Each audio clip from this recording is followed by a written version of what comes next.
Guten Erev Shabbos, Yites Kislev, Erev Parshas Vayeishev, Shabbos Parshas Vayeishev. By the time you're listening to this, it'll probably be Motzei Shabbos or Butavoch. So I'm here presently in Chicago and recording the shiur, which we'd normally deliver on Motzei Shabbos, and you're welcome to enjoy it at your leisure. Motzei Shabbos in London, we have the very prominent annual Yites Kislev Fabrengen called Inspire, and there's a special guest speaker, Vishetsky. But whoever wants to listen to this then or at a later date, you're very welcome. So now let's go on to our list of shilas. The first shilah we have on the layer today is, as you can see the picture, there's a tzitzis in the way Chabad are following the Arizal and Rishonim, to have the Tzitzis and the Tallis-Koton, to have two holes, and between the two holes there's a bridge, and the Tzitzis are put in through one hole and out of the other, so they're hanging from two holes. And what's happened here is that the bridge has become very weak, and literally the Tzitzis are hanging on a thread, and so the person is asking, are they still kosher? And if they are still kosher, can he somehow repair the tzitzis? So is it kosher? So what you have on the screen is from Alter Rebbe Shulchan Aruch Siman Tezvav. So here is actually talking not about mamish situation. They're talking about a tear in the actual garment, the main garment of the tzitzis. But this, I wanted to extend the same ruling. When is it an issue? When the konof is torn away completely from the main garment. But if it's not nifrad mimenu legamri, if it's not totally separated, even though the connection point is less than 3 goydlin, kevon shenishar mechuber ma'at, since it is slightly still connected, even a little bit, moyeles loy hatfiro, so then the stitching will be effective, sheyit ferenu betalis, to re-sew that flap which is torn back to the tallis, that it should be through this considered bichlal hatalis, and consequently tzitzis put in that corner will be valid for this garment. So as I say, this is talking about a rip of the garment proper, but the same principle that so long as it's still mechuber ma'at, slightly connected, so then it's considered part of the tallis. And so back to my understanding with this ripped bridge, maybe a kosher, that it's still considered connected, and if you are able to strengthen it, there won't be a problem of taise v'loy min ha'osu b'psul, because the original asiya was actually a kosher asiya, and now your efforts will be to maintain the original asiya, not to create a new asiya, and therefore it should not be a problem. But the shiloh is a shiloh's chacham, because actually there are more details about this. When you want to repair, do any repairs in the corner. Within 3 tfochet, within 3 etzbois, within 6 centimeters from the corner, repairs are not so poshet. So here you have also from Siman Tezvav, and this is in Sif Tezayin. It talks about if the corner is ripped, yesh oimrim. There are those who say, and even if it's a little bit torn, not even loyit perenu v'chut haroy letzitzis, do not stitch, do not repair anything in the corner within 3 etzbois of the corner. Do not use a thread which could have been used for tzitzis. So if it's a linen garment, don't stitch in that area with a linen thread. Use silk thread. And if it's a silk tallis, don't stitch the corners with silk thread. And if it's a woolen garment, don't stitch the corner with woolen thread. So this is a shita of Rashi in Gemara Menachos. And the way Rashi learns is that there's a concern that one of this thread used for stitching will somehow find its way to become one of the tzitzis, and it's obviously not been placed for that purpose. It may not have been made l'shem mitzvah tzitzis. So Rashi says you're not allowed to do any stitching within that corner with, let's say, classically, you're going to have a woolen garment. You shouldn't use woolen thread to make that repair. And then the second part of the paragraph, afilu ein shum kera, you're just stitching around these holes of the tzitzis, so that the hole for the tzitzis should not get stretched and wider. Or if you're putting on the extra lining, which is customary to put on the corners of the tallis. In all of these instances, one should be machmir, one should be particular not to use a thread which is of the same fabric as the main body of the garment, because of the chashash, or the concern that someone might make a mistake and use those threads, the stitching threads, to be used for actual tzitzis. No, we're already talking about tzitzis. We'll go on to the next question, which actually threw me somewhat. Someone asked me, why is there evidently not a worry about tzitzis for a scarf? So I referred him to Simin Yud in the Alter Rebbe's Shulchan Aruch Sif Chaf Aleph. So let's read these words. Sudar, which means a cloth, which is which is worn around the neck in the region of Eretz Yisrael, and in Arabic it's called a shid, is exempt of tzitzis, even though it has the size, the dimensions of a talus, which will be discussed in Tes Zayin. Even though you are enjoying it to protect you from the heat, for the sun in the summer, or protecting you from the rain in the rain season, nevertheless, since the main reason why this is worn is not for cover, but to use as a money bundle, or to use as wiping your sweat, therefore, it's not called a garment. Okay, so again, we have here a cloth worn around the neck. And the heter, why it doesn't have to have tzitzis, is because it's primarily for money or for wiping. That's all very well perhaps in some stage in history. But nowadays that we wear scarves, not for money and not for wiping our foreheads, they are there as a garment. So then the chayret should have to have tzitzis. So actually, the Alter Rebbe, going to the earlier sources, they give two reasons. One is to say it's just covering the head, it's not covering the rest of the body. The second reason is because it's for lezeya and for bundling money. According to this, the Alter Rebbe just brought the second opinion. So then we have a problem with our scarves. So what you have on the screen lower down from the Mishnah Berurah in the Biur Halacha, and he says nowadays that it's become normal to wear a large cloth of an amma or more on the shoulders, and the reasons which are given for exemption do not apply. So then, if it were a wide shawl, then it would be chayiv b'tzitzis.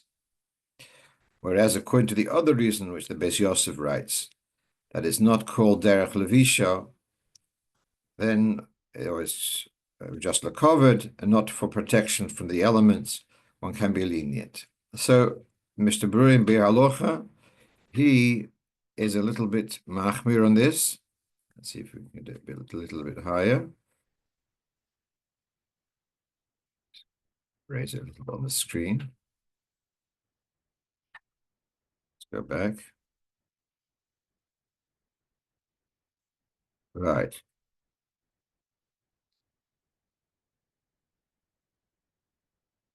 So the Mishnah Berurah finishes off, Al Ken Yirei Shamayim Ya'aseh Keren Achas Agula.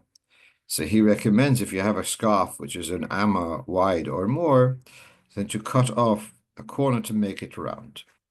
So that's the Mishnah Berurah. So we've had the Alter Rebbe before, then we have the Mishnah Berurah, and then on the left of your screen, you've got from the Piskei Teshuvos.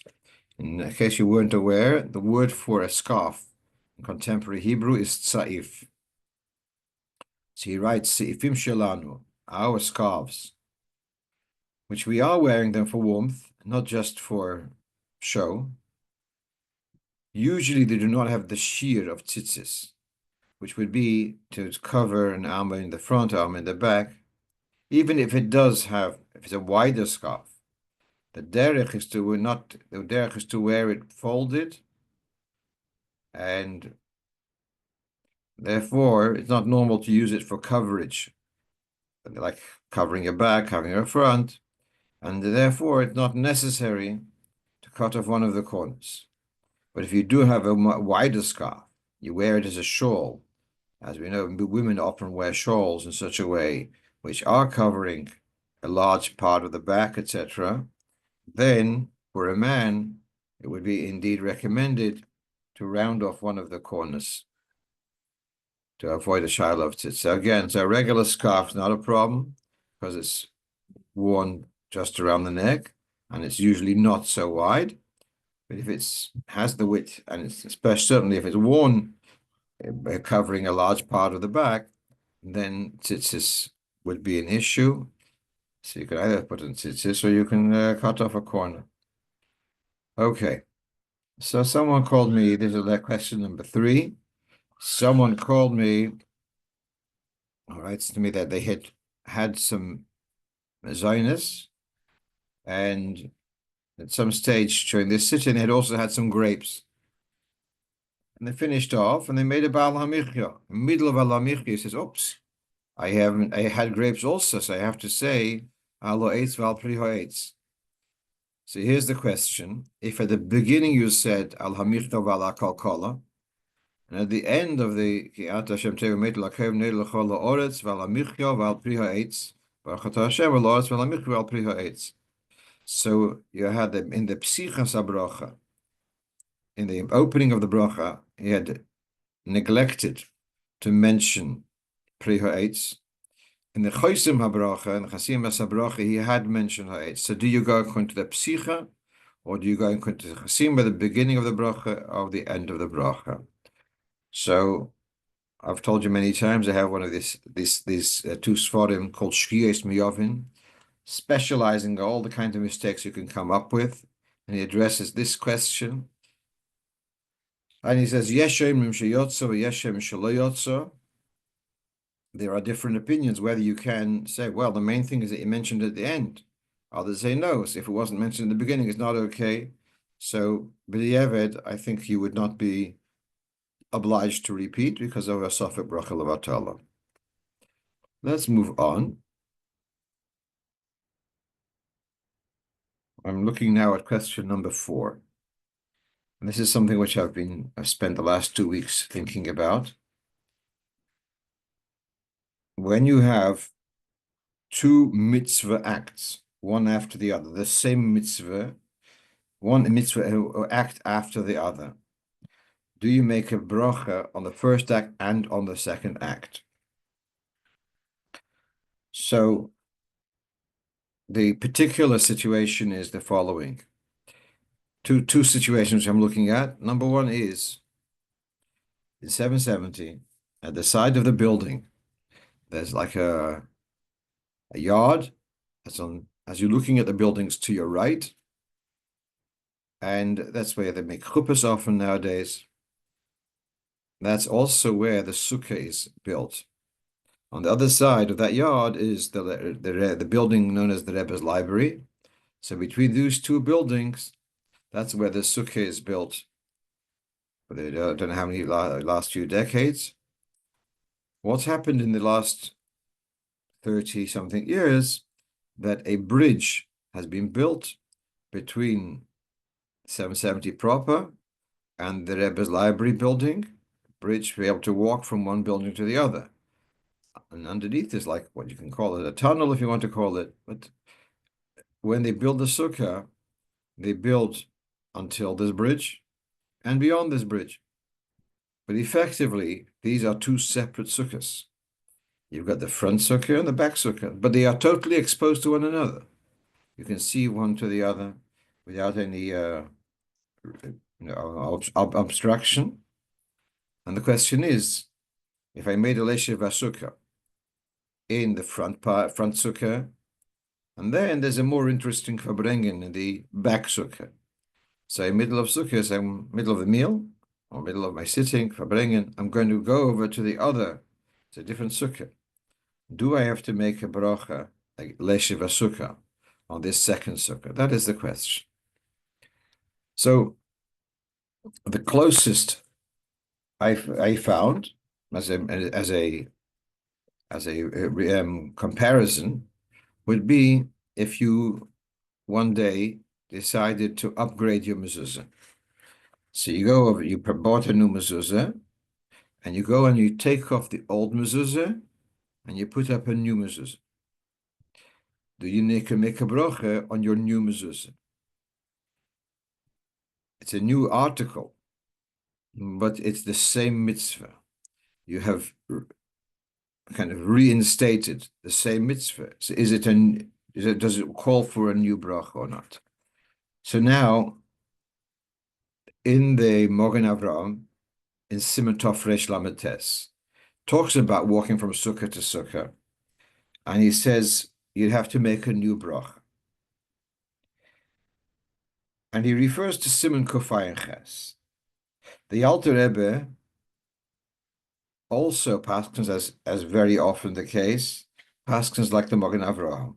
If you go to Sukkah from Sukkah to Sukkah, you have to make a new broch on the next Sukkah. And the Alter Rebbe brings out the point even stronger.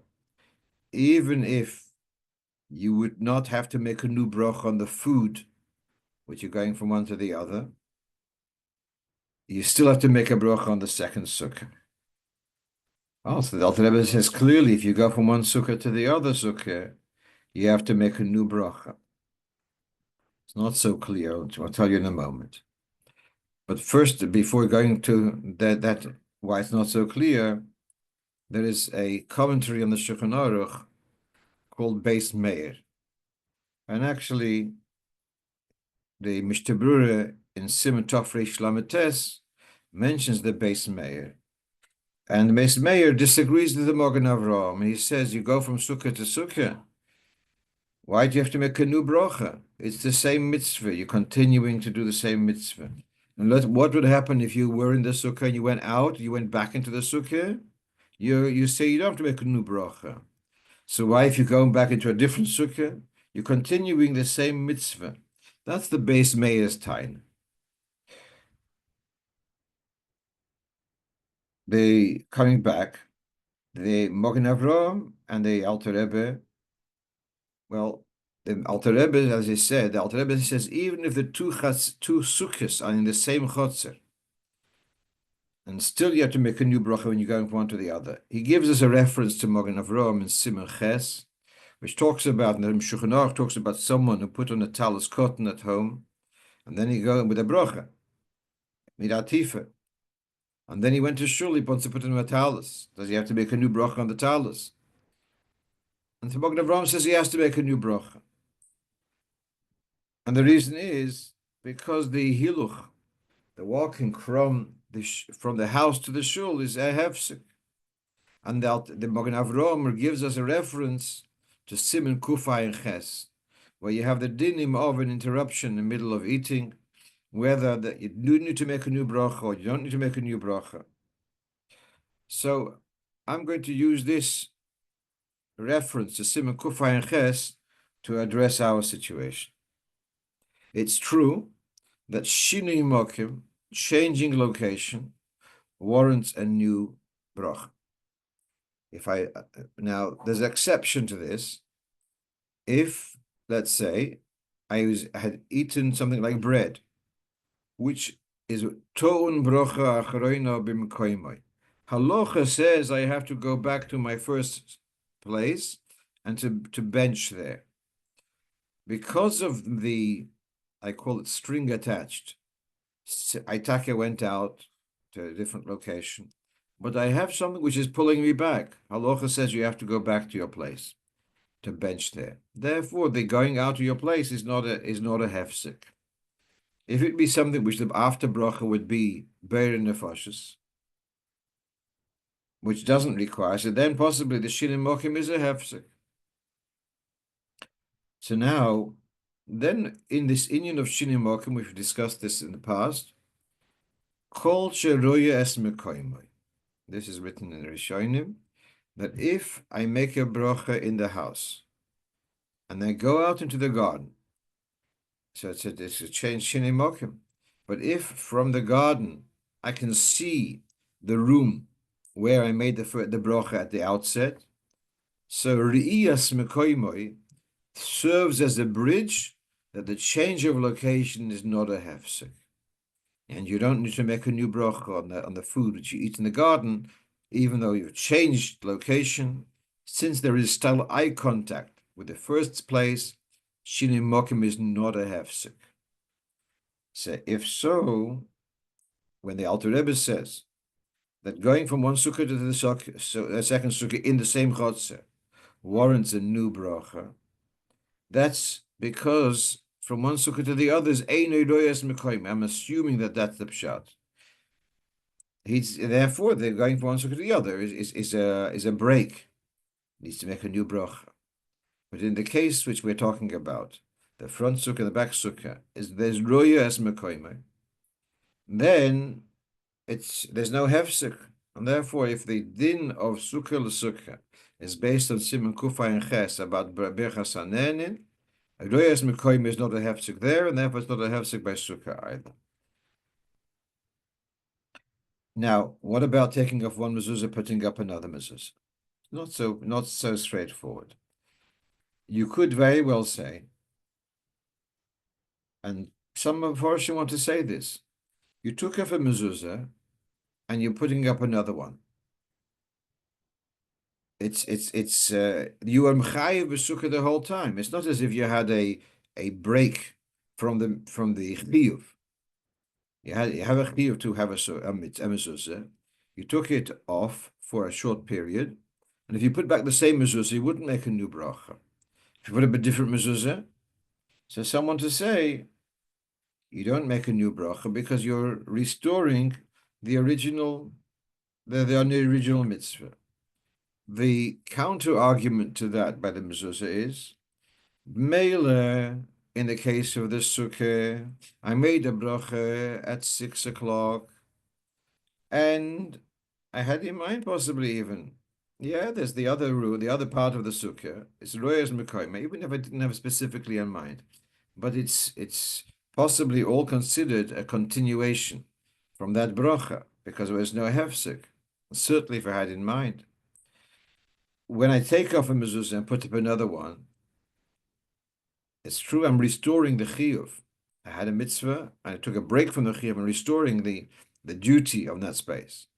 But how can I say that my putting in the mezuzah now is reliant upon the brocha, which I said last year, 2 years ago, 5 years ago, when I put up the mezuzah? So again, even if we're going to say that by the sukkah, and I believe that should be the case, that by the sukkah you don't need to make another bracha when switching from one sukkah to another sukkah, and it's royas mekoyim. That's because there's no hesech hadas, there's no total distraction from the original bracha. By contrast, when you switch to mezuzahs, there's no connection to the original bracha. Original bracha was made weeks, months, and years ago, and so that doesn't help for the current mitzvah act, and therefore you'd have to make a new bracha on the new mezuzah. Not everyone agrees, but that's, I see a logic. Okay. So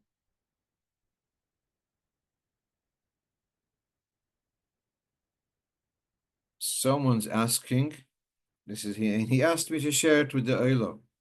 He asked me about burying Shaimos, small town, and this is somewhere in Europe. and he gave it to the janitor or whatever to bury.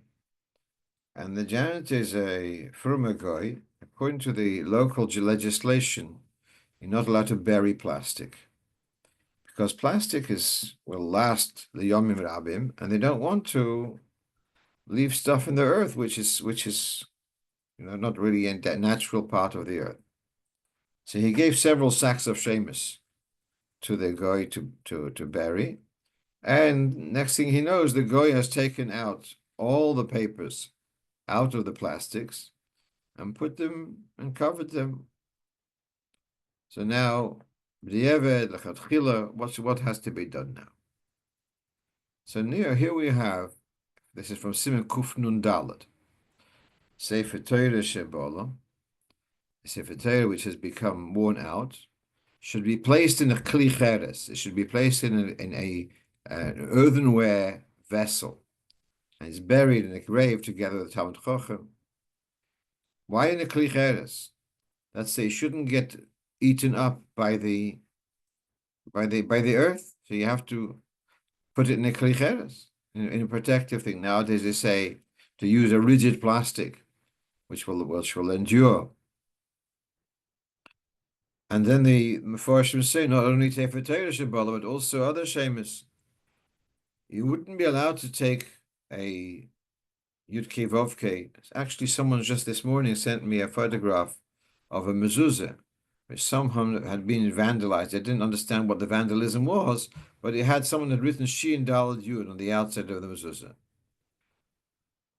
Perhaps that was the vandalism. I asked if they're allowed to remove it. So you're not allowed to remove it. It's Hashem's name. To cause Hashem's name to be erased is an haPeiros.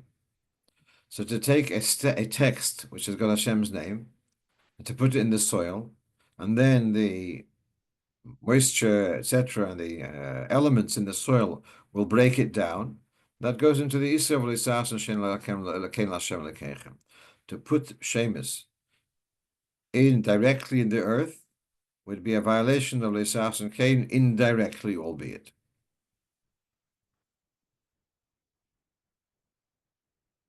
So now in the Piskei Teshuvos, he actually says, although there is the original minig mentioned the Gemara to put in kli cheres, if that's difficult, he allows also using a wooden box, which I find very interesting, a wooden box which could last more than 100 years. But then he says to put it in a plastic, to put it in a plastic bag or in plastic barrels, that's not allowed because the worms will freely come through and they bite through the plastic, apparently. So I found that quite surprising. They're so machmir. But coming back to that principal question, is it okay to take loose papers of Shaimos and put them into the soil? The answer is absolutely it's not okay. To put it in protective bags, okay, so then that's arguable how protective they are. So what do you do when the legislation doesn't allow you to bury in plastic? So the same shliach came up with a solution. Next time he has to bury Shaimos, and it's illegal to bury in plastic, so he'll bring big boxes. Inside the boxes, there'll be the Shaimos inside the plastic. So on the outside, it will look as being buried in a cardboard box. And Klapish Maya Galio, that inside there will be a plastic layer to protect the Shaimos in that box, to protect them from the elements, from protecting them from getting spoiled. Okay, so now, so I don't have it on the screen.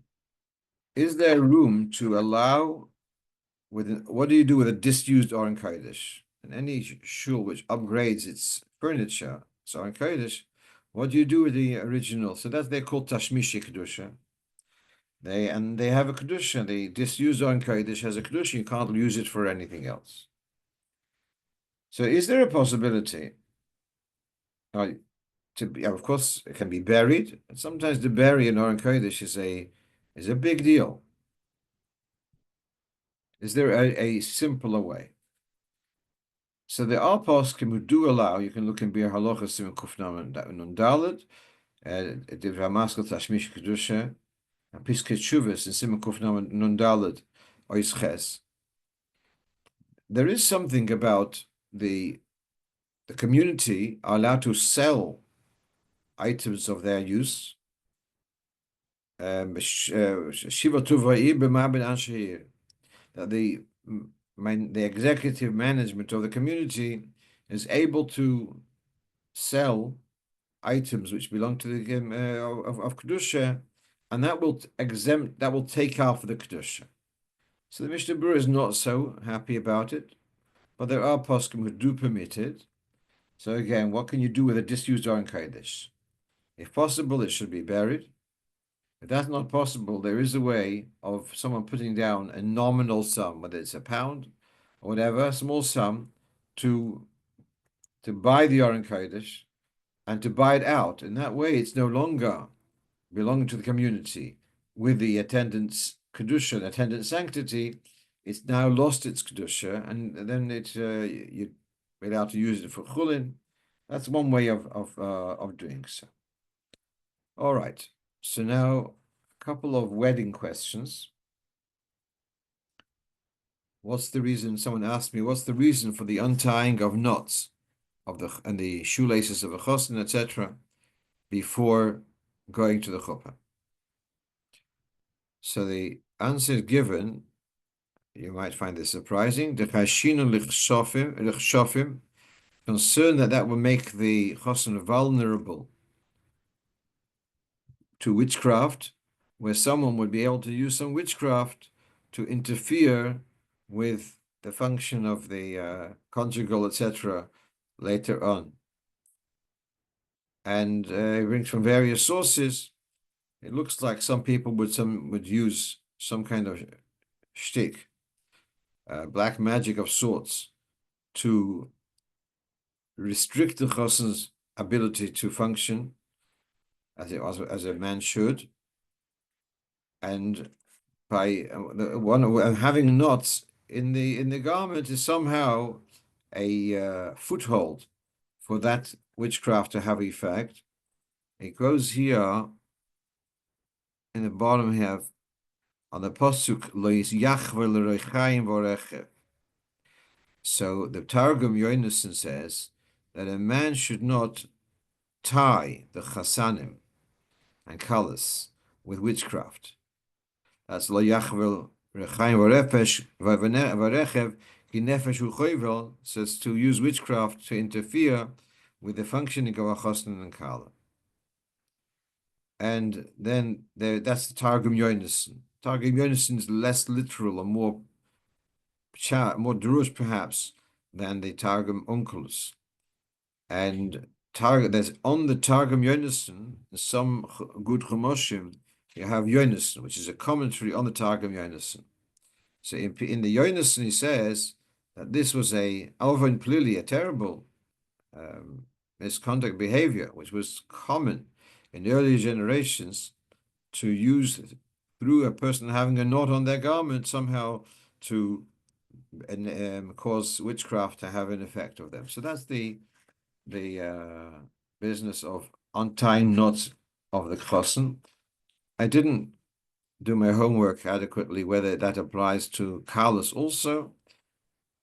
And you can see here actually, yeshna manoshim amatim kshorim l'chosson v'kala. This doesn't mean every knot, because you have when a hem was sewn in your garment, so the tailor sewed a knot tied a knot at the beginning of the sewing. That's not what we're talking about. We're talking about a more significant knot, and those knots are so typically we'll untie the shoelaces of a chosson, so that he shouldn't trip up on his shoelaces. We tend to slip those loose ends into his shoes, and that's how he goes to the Chupah with his knots of his shoes untied. Now, if the Chosson is wearing a belt, an elastic strip around his waist, and that's got a knot, that's also not a problem. Like you don't have a problem with the knots in the stitching. It's only talking about something which a more significant knot, which is sometimes open, sometimes closed. That's where that would be a weak point in the protection of the Chosson from witchcraft, and therefore those knots we make sure to untie before the Chosson goes to the Chosson.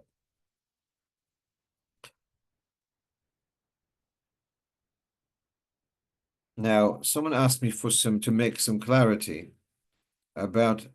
We all know that there's something about a son-in-law and father-in-law shouldn't share the same name, and for that matter, a daughter-in-law and mother-in-law shouldn't share the same name. So now, especially in Chassidish circles, where there's so many people giving names after Rebbes and Rebbetzins, it becomes a very common question. Want to make a Shidduch, and the bocher has got the same name as the future father, the girl's father, or the girl has got the same name as the future mother-in-law. So there is a solution to add a name. Now here, there's different sources. In one place, the Rebbe is quoted as saying that it should be after 30 days when they've added the new name, then they should conclude the Shidduch, Shoteva Mitzlachas. And in another letter, the Rebbe writes, they should add to either the elder generation or younger generation and add a name, and that should be done before publicizing making the Shidduch public. So here we have, is it 30 days before, or is it before the announcing the Shidduch? And it looks like it's basically depending on what's on the practicalities.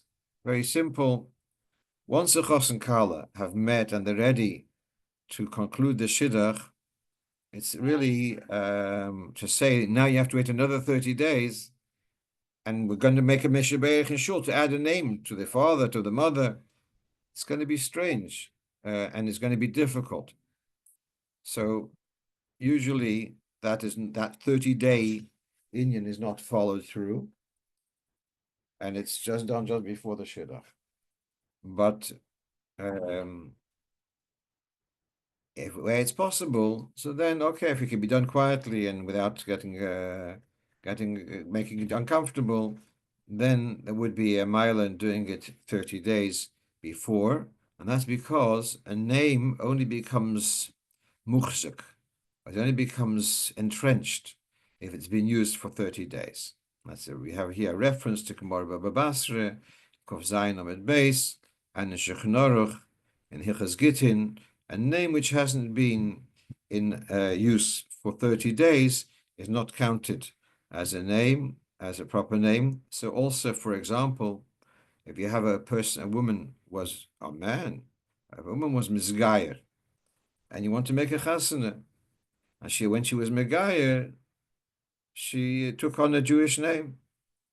To make the chasana for this couple within 30 days of the giyur, so then there's going to be an issue. What name do you write in the ksubah? Because the Jewish name, if it's only just the last couple of days, so that would be a problem. Now you might ask, how does that come in the first place? Bechlal a giyur, you have to wait 90 days before making a chasana. But some Bate Dinim do allow, if the couple, let's say if there was a mixed marriage, and if they had already separated 90 days before the giyur, they would allow them to get married shortly after the giyur without having to wait 90 days. But I'm saying you have here another issue, what to do about the name being less than 30 days old. That becomes a question whether you can include such a name in the ksubah. I've got one last thing which I want to share with you for today, and that is, I was on the journey here, I was reading the Kfar Chabad, and they had an interview about a new sefer of the Rabbi Leibel Groner, Olav Shalom, the Rebbe's Gabe, and this is a third volume of the series called Bechadrei Seirosecha. So the first two are on Chumash. The Rebbe had from Tafshich Hey, Vayeishev and spoke about the Rashi Sichos, and the Rebbe very often had conversations with Reb Label about people didn't understand, do you have any questions? And so he faithfully recorded these conversations in his diaries, etc., and those have been published in 2 volumes, Bechadrei Serosecha. So that would be a very interesting companion volume to learning Sichos on the Al Torah. Just recently, the 3rd volume of Reb Label's Rishimus came out, and this one is general about Halocho, minhag, etc. So comes along here, one of the things which Reb Label, there's something which the Rebbeim, we have a tradition that we don't combine Rebbe names with other names. That's a discipline. You give a name to a child. You want to give a name Menachem Mendel, fine. You want to give a name Chaim Yankel, but no, you wouldn't combine Chaim Menachem Mendel, for example, because one is a Rebbe name and one is a regular name. So Reb Label asked the Rebbe, what about the Rebbe Rashab? He is named Dave Bear, was named after the Mittel Rebbe. The name Shalom, so we know the whole story that he had the dream, and the Tzemach Tzedek's father was called Reb Shalom Shachna. And the Tzemach Tzedek's father came to someone in the dream and says, don't forget about me. So they gave the name Shalom Dave Bear. So it's a combination, Shalom of the grandfather, and Dave Bear is on the Mittel Rebbe, also grandfather. But one was a Rebbe, one wasn't a Rebbe. And this the Rebbe answered 2 words, Be'im I Efshar. If there's no option, then it's okay to combine another name. Now that's a little bit vague, but the Rabbi Mendel Groner, who's I believe very much involved, the son of Rabbi Label Groner, Mendel is a Magen Shia, Mashpia in Kiryat Gat. So he understands from this that sometimes I have a case when it comes for a Shidduch, and his name is indeed Menachem Mendel, and there's a Shidduch for his daughter, the boy's name is Menachem Mendel. So then it's okay to add another name, as what the Rebbe says here, but it's Efshir. So the fact that we don't combine other names with Rebbe names, but Im Efshir, that is okay. And indeed, actually, I'm mentioning the name Reb Mendel Groner. When it came to the time when making Shidduchim for his daughters, he saw the need to add another name to himself, and whether his name is Meir, Menachem Mendel, whatever, he added another name to his own name, and so that's something which is that if there's a need to add a name, the fact that it's a Rebbe, your original name is a Rebbe's name, and you're adding another name to it, if it's necessary, that would be acceptable. That's what I have to share with you for this afternoon, for this Erev Shabbos, and hopefully you'll hear it in the coming week. So, Shana Tova, Limud Chassidus, Dark Chassidus, to Kasevo, Sechasemo, and we should have Bez Hashem all broches, Tev Hanirve, Nigla, Sechaseno, Ineinu, Beshucho, L'Tzim Berachim.